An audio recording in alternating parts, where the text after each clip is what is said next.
बिस्मिल्लाहिर्रहमानिर्रहीम अस्सलाम वालेकुम स्टूडेंट्स। आई होप आप सब खैरियत से होंगे। हम डिस्कस कर रहे हैं chapter number 2 of physics 9 kinematics. Last lecture से हम न्यूमेरिकल प्रॉब्लम सॉल्व कर रहे हैं चैप्टर 2 के। आज के इस लेक्चर में हम एक्सरसाइज के कुछ रिमेनिंग न्यूमेरिकल प्रॉब्लम्स को देखेंगे। आइए स्टार्ट करते हैं। 2.5 न्यूमेरिकल देखिए एक्सरसाइज का। A car moves with uniform velocity of 40 metre per second for 5 second. एक कार है जो 40 मीटर पर सेकंड की यूनिफॉर्म वेलोसिटी से मूव कर रही है और 5 सेकंड से ये इसी यूनिफॉर्म वेलोसिटी से मूव कर रही है। अब यूनिफॉर्म वेलोसिटी का क्या मतलब है? यूनिफॉर्म वेलोसिटी का मतलब ऐसी वेलोसिटी है कि हर इक्वली टाइम इंटरवल के बाद चेंज इन डिस्टेंस या डिस्प्लेसमेंट इक्वल हो। यानी अगर पहले 2 सेकंड में कार ने 2 मीटर का डिस्टेंस ट्रेवल किया तो अगले 2 सेकंड में भी कार 2 मीटर का ही डिस्टेंस ट्रेवल करे। उससे अगले 2 सेकंड में भी कार 2 मीटर का ही डिस्टेंस ट्रेवल करे। तो यानी इक्वली टाइम इंटरवल के बाद अगर कार इक्वली डिस्टेंस कवर कर रही है तो यानी वो यूनिफॉर्म वेलोसिटी से मूव कर रही है। और ये जो यूनिफॉर्म वेलोसिटी की 40 metre per second uniform velocity से कार मूव कर रही थी, ये इतने 5 सेकंड तक बरकरार रखा। उसके बाद क्या हुआ? It comes to rest in the next 10 seconds with uniform डिसेलेरेशन।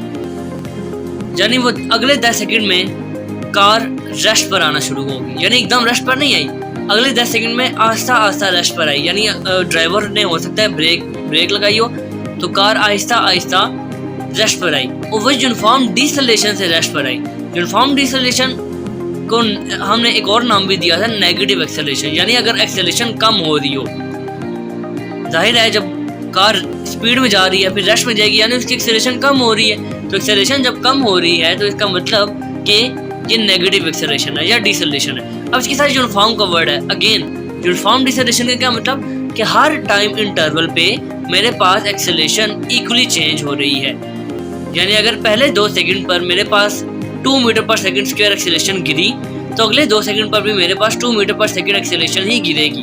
Her 2 second के बाद मेरे पास 2 मीटर पर सेकंड स्क्वायर की एक्सेलरेशन गिरती जाएगी। यानी इक्वली टाइम इंटरवल के बाद अगर इक्वली एक्सेलरेशन गिरती जाए तो इसको हम बोलेंगे कि यूनिफॉर्म डिसेलेरेशन से कार रेस्ट पर आई है। इस डाटा को कंसीडर करते हुए हमने फाइंड क्या करना है कि यूनिफॉर्म डिसेलेरेशन के क्या डिसेलेरेशन की क्या यानी एक्सेलरेशन की क्या वैल्यू थी जिससे कार रेस्ट पर आई, पहली बात।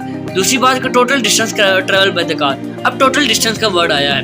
टोटल डिस्टेंस हमें माइंड में एक हमारे आ जाता माइंड में कि टोटल डिस्टेंस का वर्ड है, यानी डिस्टेंस एक नहीं होगा, यकीनन 2 डिस्टेंस होंगे जिनको हम ऐड करेंगे तो टोटल डिस्टेंस आएगा। तो सबसे पहले इमेजिन करते हैं एक कार है हमारे पास जो कि अभी मूव कर रही है। तो मैंने आपको बताया ये यूनिफॉर्म वेलोसिटी से मूव कर रही है और वो इसकी यूनिफॉर्म वेलोसिटी है 40 मीटर पर सेकंड। और ये जो 40 मीटर पर सेकंड की वेलोसिटी यूनिफॉर्म वेलोसिटी है, ये 5 सेकंड से इसी यूनिफॉर्म वेलोसिटी से मूव कर रही है।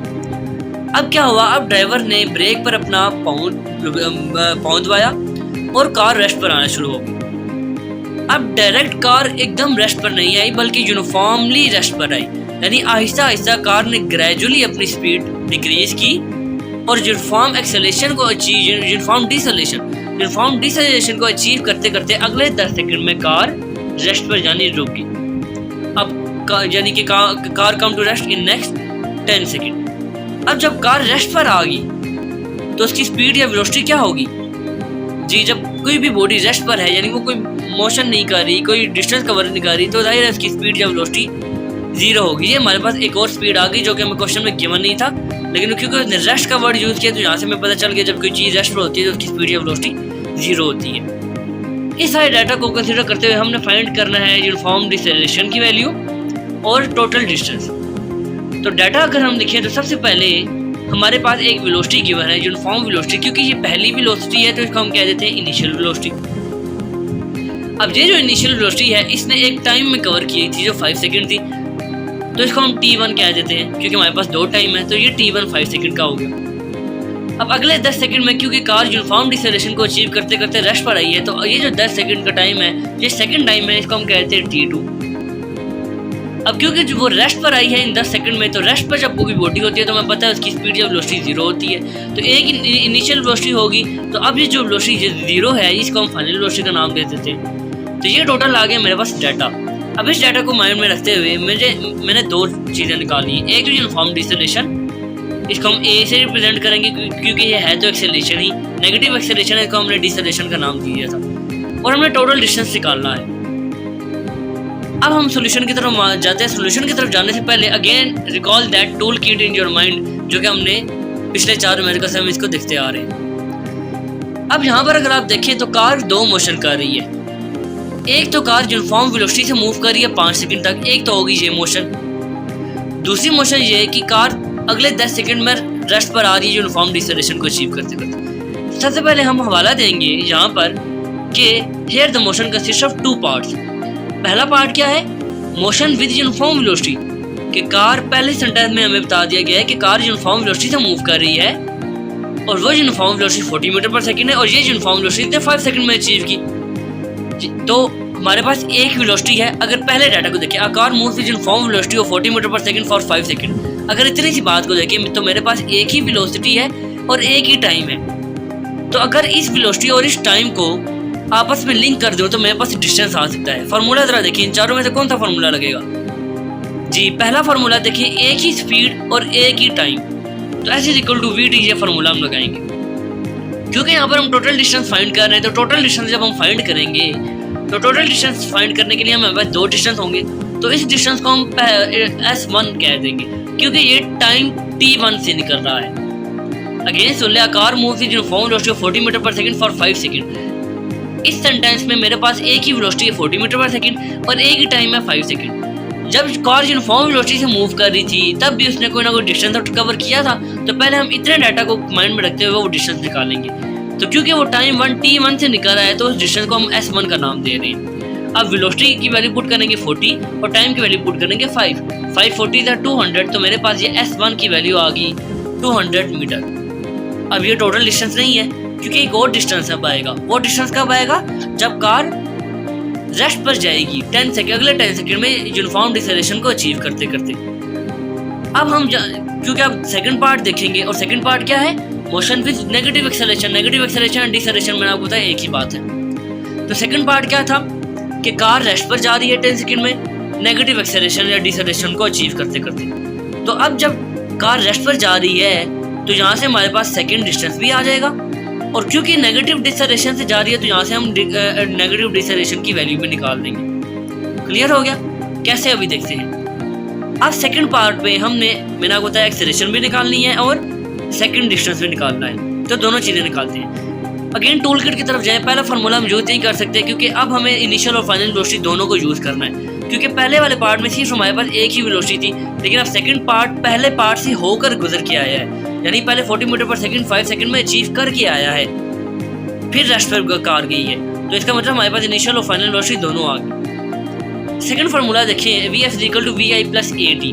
हमने निकालना तो A ही है, तो सेकंड फार्मूला देखिए टूल किट के मुताबिक Vf भी हमें मालूम है, Vi भी हमें मालूम है, T भी हमें मालूम है, एक्सेलरेशन निकालनी है। अब आप मुझे बताएं Vf equal to Vi plus AT में ये T में कौन सा टाइम लूँ, 5 सेकंड वाला लूँ या 10 सेकंड वाला एक्सेलरेशन को निकालने के लिए? जी, क्योंकि नेगेटिव एक्सेलरेशन उसने 10 सेकंड्स में अचीव की थी रेस्ट पर आने के लिए, तो यानी हम टाइम 10 सेकंड्स का रखेंगे क्योंकि हम एक्सेलरेशन फाइंड कर रहे हैं। नेगेटिव एक्सेलरेशन डिसेलेरेशन वो जो 10 सेकंड में अचीव की थी तो हम टाइम 10 सेकंड रखेंगे। तो हम ये फार्मूला यूज़ करेंगे, इसलिए मैंने T2 कहा क्योंकि T2 टाइम 10 सेकंड्स का है। वैल्यूज पुट की सिंपली Vf 0 Vi 40 T की जगह 10। तो यहाँ पर अब एक ही साथ 10 है और 40 उधर जाकर हो जाएगा माइनस, और जब 40 उधर जाकर माइनस होगा तो A और 10 एक साथ मल्टीप्लाई हो रहा है, दूसरी तरफ जाके हो जाएगा डिवाइड। अब ये दोनों आपस में कटेंगे तो मेरे पास हो जाएगा A की value -4 metre per second square. ये मेरे पास डिसेलेरेशन नेगेटिव एक्सेलरेशन आ गया। अब आप देख रहे हैं इस एक्सेलरेशन की वैल्यू का मतलब क्या है, जरा समझते हैं। नेगेटिव एक्सेलरेशन का वर्ड ही बता रहा है कि हमारे पास एक्सेलरेशन नेगेटिव आएगी, यानी हमारा आंसर ठीक आया। अब -4 मीटर पर सेकंड स्क्वायर का क्या मतलब है? ये एक्सेलरेशन कार ने 10 सेकंड में अचीव की थी। क्लियर होगी बात? पहले कार के पास 40 मीटर पर सेकंड की वेलोसिटी थी। अब कार जब 10 सेकंड पर नेगेटिव डिसेलेरेशन अचीव कर रही थी तो उसकी वेलोसिटी 40 से होगी 0 पर। कैसे हुई वो देखना है। एक्सेलरेशन मेरे पास आई 4 सेकंड, यानी हर 1 सेकंड पर अब यूनिफॉर्म डिसलेशन का जो मतलब है आपको अब पता चलेगा कि यूनिफॉर्म का क्या मतलब। अब यूनिफॉर्म का मतलब क्या है कि हर एक सेकंड, क्योंकि हमने 4 मीटर पर सेकंड निकाली है, इसका मतलब क्या है पर सेकंड यानी 1 सेकंड, यानी नेगेटिव एक्सेलरेशन -4 पर सेकंड है। अब जरा बात को गौर से सुनिए। इस एक्सेलरेशन का मतलब क्या है? इस एक्सेलरेशन का मतलब ये है कि कार हर 1 सेकंड पर 4 मीटर पर सेकंड स्क्वायर की डिसलेशन अचीव कर रही है। यानी पहले सेकंड पर कार ने 4 मीटर पर सेकंड की एक्सेलरेशन लो की, फिर अगले सेकंड पर कार ने मजीद 4 मीटर पर सेकंड एक्सेलरेशन कम की। इस तरह करते करते कार 10 सेकंड पर जब पहुंची तो उसने 40 मीटर पर सेकंड की वेलोसिटी को 0 पर कर दिया। ये एक्सेलरेशन आई है 4 और किस टाइम पर आई है 10। 4 को 10 से मल्टीप्लाई करें तो क्या आएगा 40, यानी 40 मीटर पर सेकंड हमारे पास स्पीड आ जाती है। इसका मतलब हमने एक्सेलरेशन सही निकाली है। समझ आ गई होगी आपके पास। 4 मीटर पर सेकंड एक्सेलरेशन का मतलब यह है कि हर 1 सेकंड पर कार ने 4 मीटर पर सेकंड की एक्सेलरेशन लूज करती गई है। तो लूज करते करते 4 10 था 40, तो जब 10 सेकंड का आखिर आया तो 40 मीटर पर सेकंड सारी वेलोसिटी लूज हो चुकी थी और कार रेस्ट पर आ चुकी होगी थी। उम्मीद है आपको ये बात समझ आ चुकी होगी। कि नहीं समझ आई तो आप दोबारा इस बात को सुनिए। एक्सेलरेशन तो आ गई, अब हमने सेकंड डिस्टेंस निकालना है। सेकंड डिस्टेंस को निकालने के लिए या तो आप टूल किट के मुताबिक सेकंड फार्मूला यूज़ कर लें या थर्ड फार्मूला यूज़ कर लें। मैं यहाँ पर सेकंड फार्मूला यूज़ करूँगा। अब T2 जो है, अगेन क्योंकि ये डिस्टेंस हम डिसलेशन वाले पार्ट से निकाल रहे हैं तो T2 टाइम ही यूज़ करेंगे। H2 एज इट इज रहेगा, V की जगह 40, T2 10 है और एक्सेलरेशन हमने निकाली -4 है। सोल्व करेंगे 40 10 का 400 हो जाएगा, 10 का स्क्वायर 100 हो जाएगा और 100 4 से मल्टीप्लाई करके 400 और 2 400 से कट के 200 हो जाएगा। ये मैंने डायरेक्ट सिंप्लीफिकेशन की है। उम्मीद है आपको ये सिंप्लीफिकेशन तो करना आती होगी, सिंपल है। तो 400 - 200 किया 200 आ गया। ये मेरे पास सेकंड डिस्टेंस आ गया। फर्स्ट डिस्टेंस भी सेकंड डिस्टेंस भी। अब हमने टोटल डिस्टेंस निकालना था तो टोटल डिस्टेंस S1 + S2 हो जाएगा मेरे पास। 200 + 200 किया तो मेरे पास फाइनल और टोटल डिस्टेंस जो आ गया वो 40 मीटर आ गया। यानी पहले पार्ट में भी कार ने 200 का डिस्टेंस ट्रैवल किया था, अगले पार्ट में 200 का डिस्टेंस ट्रैवल किया था। और होना भी ऐसे ही चाहिए था, क्योंकि पहले भी कार जब कवर कर रही थी डिस्टेंस यूनिफॉर्म वेलोसिटी ही कर रही थी, और फिर भी कार जब रेस्ट पर आई तो यूनिफॉर्मली ही रेस्ट पर आई। दोनों चीज़ें यूनिफॉर्म तरीके से हो रही हैं। यानी पहले पार्ट में जो डिस्टेंस आएगा वही दूसरे पार्ट में भी आना चाहिए, क्योंकि दोनों में यूनिफॉर्मली चीज़ें चेंज हो रही हैं, रफली चेंज तो नहीं होना हो रही। यूनिफॉर्मली जब चीज़ें चेंज होंगी तो जाहिर है जो डिस्टेंस पहले पार्ट में आएगा वही सेकंड पार्ट में भी आना चाहिए। तो दोनों में डिस्टेंस 200 आया था, दोनों को ऐड किया और ओवरऑल ये टोटल डिस्टेंस 400 आ गया। उम्मीद है न्यूमेरिकल आपको समझ आ चुका होगा। फिर भी अगर कोई कन्फ्यूजन है तो कमेंट में पूछें, इंशाल्लाह आपको उसका जवाब मिल जाएगा। आइए मूव करते हैं 2.6 न्यूमेरिकल। 2.6 न्यूमेरिकल देखिए, a train start from rest with an acceleration of 0.5 metre per second square. Find its speed in kilometre per hour when it has moved through 100 metre. तो इमेजिन करें एक ट्रेन है जो मेरे पास initially rest पर है। Clear होगी बात? अभी ये रेस्ट पर है, यानी अभी इसमें बता दें ये रेस्ट पर है, यानी इसकी इनिशियल वेलोसिटी तो होगी 0, या कोई भी वेलोसिटी इसकी होगी 0, इनिशियली होगी, जाहिर है वो 0 होगी। अब कहता है कि इसने रेस्ट से ट्रैवल करना स्टार्ट किया है और जिस एक्सेलरेशन से इसने ट्रैवल करना स्टार्ट किया है वो एक्सेलरेशन है 0.5 मीटर पर सेकेंड। और ये जो एक्सेलरेशन है, इस एक्सेलरेशन की वजह से इसने जो डिस्टेंस ट्रैवल किया है वो है 100 मीटर का।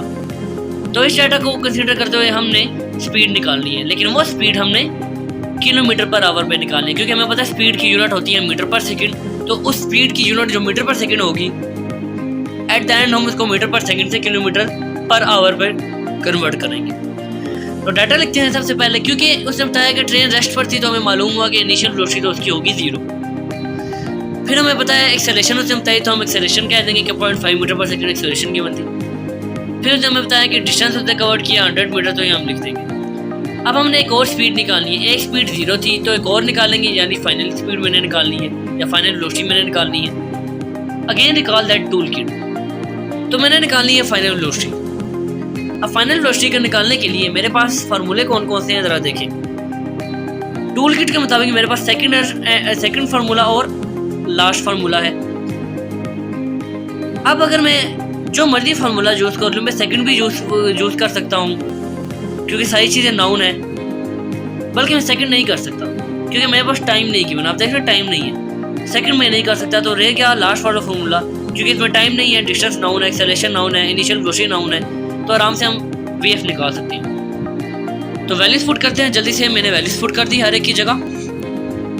0 का स्क्वायर तो 0 ही हो जाएगा, तो खत्म ही हो जाएगा। अब 2 multiply by 0.5 multiply by 100 calculator में सोल्व करेंगे तो आ जाएगा 100। वीएफ का स्क्वायर, अभी हमें वीएफ चाहिए, वीएफ का स्क्वायर नहीं चाहिए, तो स्क्वायर को खत्म करने के लिए हम जानते हैं अंडर ऑन बोथ साइड्स ले लेंगे। वीएफ का स्क्वायर 100 से कट जाएगा, वीएफ आ जाएगा। 100 का स्क्वायर 110 का स्क्वायर होता है, तो 100 का अंडर मेरे पास 10 आ जाएगा। ये मेरे पास वीएफ आ गया, लेकिन ये वीएफ मेरे पास 10 मीटर पर सेकंड आया है। ये मीटर पर सेकंड में है, जबकि हमने जाना है किलोमीटर में पर आवर में, तो इसको किलोमीटर पर आवर में कन्वर्ट करते हैं। मीटर पर सेकंड और किलोमीटर पर आवर में मीटर दोनों में आ रहा है, यानी मीटर को हमने नहीं छेड़ना। अब मीटर की जगह मैंने लाना है किलोमीटर। अब किलोमीटर जो लाना है, किलो की वैल्यू हमें पता है कि 1 किलोमीटर 1000 मीटर के इक्वल होता है। ये प्रीफिक्स है, किलो की वैल्यू होती है 1000, तो 1 किलोमीटर 1000 है, तो किलो की जगह मैंने 1000 जब पुट किया तो 1 किलोमीटर 1000 मीटर के इक्वल होता है। अब क्योंकि मैंने मीटर से किलोमीटर में जाना है, आप देख रहे हैं ना मीटर पर सेकंड है, तो मीटर से मैंने किलोमीटर में जाना है, तो ये जो 1000 मीटर के साथ मल्टीप्लाई हो रहा है, ये उधर जाकर 1 किलोमीटर के नीचे जाकर हो जाएगा डिवाइड इस तरह से। अब मेरे पास ये 1 मीटर की वैल्यू आ गई। अब मैं मीटर से किलोमीटर में पहुंच गया, यानी ये बात मुझे क्या बता रही है कि अगर मुझे मीटर से किलोमीटर में जाना है तो मुझे किसी भी वैल्यू को 1000 से डिवाइड करना पड़ेगा। यानी ये जो 10 मीटर पर सेकंड का है वेलोसिटी है, इसको अगर मैं मीटर से किलोमीटर में जाना चाहता हूँ तो 10 को मुझे 1000 से डिवाइड करना पड़ेगा। जब मैं 10 को 1000 से डिवाइड कर लूँगा तब मेरे पास ये मीटर किलोमीटर में चेंज हो जाएगा, लेकिन पर सेकंड ऐसे ही रहेगा, भी हम उसको पर आवर में कन्वर्ट करेंगे। अभी तक हमने सिर्फ मीटर से किलोमीटर में जाना सीखा है बाय डिवाइडिंग विथ 1000। अब मैंने जाना है सेकंड से आवर में। हम जानते हैं कि 1 आवर में 60 मिनट्स होते हैं और 1 मिनट में 60 सेकंड्स होते हैं, तो क्योंकि हम सेकंड में जा रहे हैं तो 1 आवर में 60 से मिनट, पहले 60 मिनट लिखा, फिर 1 मिनट में 60 सेकंड, इसलिए दोबारा 60 से मल्टीप्लाई कर दिया, तो मेरे पास 3600 हो गया। अब मैंने जाना है सेकंड से आवर में, तो सेकंड से आवर में जाने के लिए ये हमें साफ नजर आ रहा है कि अगर मुझे सेकंड से आवर में जाना है तो मुझे 3600 से मल्टीप्लाई करना पड़ेगा। आप देख रहे हैं ना 1 आवर किसके इक्वल है, 3600 सेकंड्स के इक्वल है। तो यानी अगर मैं 3600 से मल्टीप्लाई कर दूं 10 को, जो कि वीएफ है, तो मेरे पास सेकंड आवर में कन्वर्ट हो जाएंगे। तो ओवरऑल मैंने ये कर दिया कि 10 को 3600 से मल्टीप्लाई किया तो सेकंड से आवर में चला गया, और 10 को 1000 से डिवाइड किया तो मैं किलोमीटर में आ गया। इसको मैंने सॉल्व किया तो 2 जीरो नीचे भी हैं, 2 जीरो ऊपर भी हैं, कट जाएंगे। 10 से कट जाएगा तो मेरे पास वीएफ 36 किलोमीटर पर आवर आ जाएगा। ये मेरे पास मेरा आंसर आ गया, जिसको मैंने किलोमीटर पर आवर में कन्वर्ट कर दिया। उम्मीद है आपके दोनों न्यूमेरिकल्स अच्छे से समझ आ चुके होंगे। दोनों न्यूमेरिकल में से 2.5 ज़्यादा इंपॉर्टेंट है, 2.4 जो लास्ट मैंने आपको करवाया था 2.5, ये दोनों बहुत इंपॉर्टेंट है। लॉन्ग में ये जरूर पूछे जाते हैं, तो इन दोनों को अच्छे तरीके से प्रैक्टिस करें। फिर भी अगर कोई कन्फ्यूजन है, कोई ऐसा पॉइंट जिसमें आपको कन्फ्यूजन हो, जो आपको समझ ना आया हो, कोई भी ऐसी कोई क्वेरी है, तो free to ask any question in the comment below. आज हम लोग आते हैं नेक्स्ट लेक्चर में, तब तक के लिए अल्लाह हाफ़िज़।